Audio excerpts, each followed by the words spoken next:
ตอนนี้ได้บีบมาแล้วเนาะก็ซีไปเอาเสื้อแล้วก็เกียร์เช็คเนาะซึ่งเป็นธงที่เขาจะมาฝากเนาะซึ่งกับคนหลากหลายเนาะยังไม่ได้ไปช้อปปิ้งเถอะเด้อคนยังหลายอยู่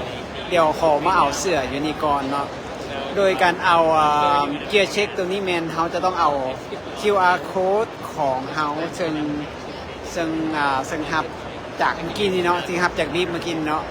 แล้วก็มาสแกนให้พนักงานสแกนหลังจากพนักงานสแกนเราจะได้รับธงแล้วก็เสื้อขนาดที่เราต้องการเนาะนี่เนาะทางหน้าด้านหน้า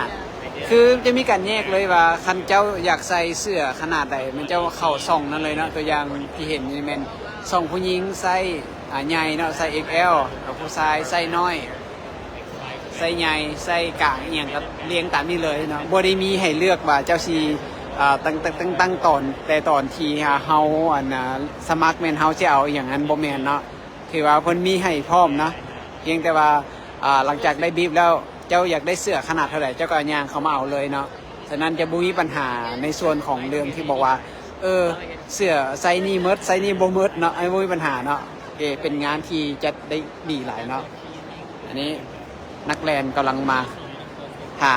เอาบีบเนาะอันนั้นผู้หญิงเนาะผู้หญิงจะอยู่ฝั่งนั้นถ้าหากว่าบ่ถูกเนาะสามารถไปเปลี่ยนอยู่ที่ตุ๊ดทีเชิ้ตเอ็กเชนเนาะตัวอย่างว่าเฮาหับมาแล้วมันน้อยโพดบอกมันใหญ่โพดบอกไปหับอยู่เตียงนั้นเลยเนาะโอเค